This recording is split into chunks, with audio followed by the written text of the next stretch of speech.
Ahora vamos a hablar de la historia y la evolución de todas estas definiciones. Para entender mejor qué es la conciencia, es interesante saber cómo ha evolucionado hasta nuestra comprensión. En la antigüedad, personajes como Hipócrates y Galeno proponían que golpes a nivel del cráneo causaban pérdida de la sensibilidad o lo que llamaban inconsciencia. Creían que la esencia de la vida estaba en el cerebro, pero no tenían forma de estudiarlo realmente.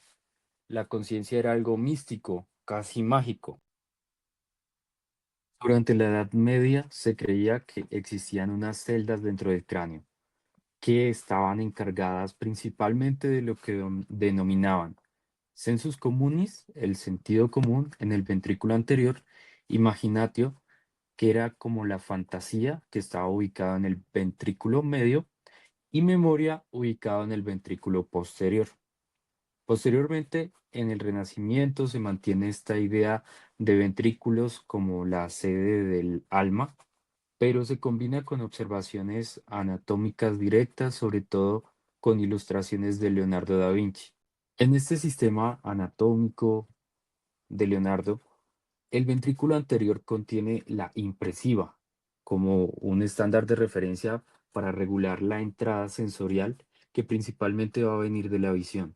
Se va a proyectar al ventrículo anterior y se va a etiquetar como el sitio del intelecto. El alma estaría ubicada en el sensus communis del ventrículo medio y va a recibir impulsos sensoriales que llevan a sentimientos. El sensus communis también va a ser la fuente de las órdenes que envían impulsos a lo largo de los nervios motores. Y el ventrículo posterior se creía que era el responsable de la memoria y puede comunicarse con el juicio en el ventrículo medio. Ya en el siglo XIX, los médicos franceses como Charcot y Broca empezaban a correlacionar lesiones cerebrales con pérdida de conciencia, pero aún era muy descriptivo. El paciente pasó de estar alerta a dormido a comatoso. No entendían el por qué. Entonces llegó el siglo XX y todo cambió.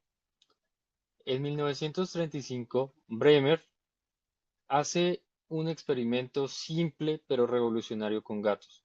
Corta el tallo cerebral de gatos entre diferentes niveles. El resultado entonces fue que cuando cortaba el tallo cerebral anterior, el gato entraba en coma. ¿Esto qué significa? Que la conciencia depende de estructuras específicas. No es algo difuso. Había encontrado dónde estaba la conciencia. Moruzzi y Magon hacen un descubrimiento crucial en 1949. Estimulan eléctricamente una red de células en el tallo cerebral. El resultado, un gato anestesiado se despierta, sus ojos se abren, se le realiza un electroencefalograma que cambia el patrón de vigilia. Cuando apagan la estimulación, el animal vuelve a dormir.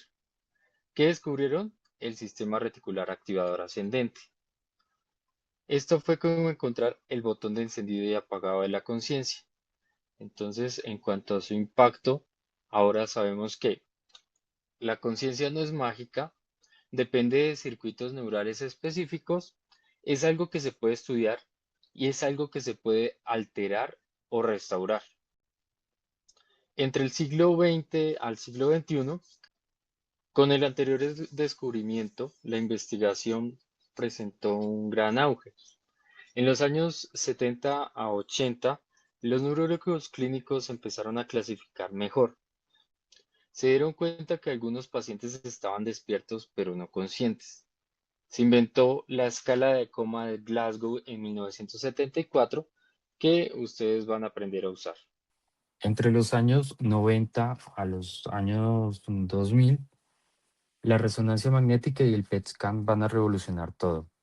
Ahora se podían ver partes del cerebro que estaban activas mientras el paciente estaba inconsciente.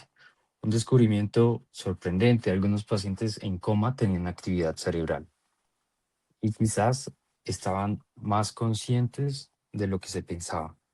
Ya en los años 2010 hasta ahorita, la neuroimagen funcional va a permitir detectar conciencia encubierta. Se descubre hasta en el 20% de los pacientes diagnosticados como estado vegetativo, en realidad tienen un cierto nivel de conciencia que no se refleja con sus movimientos.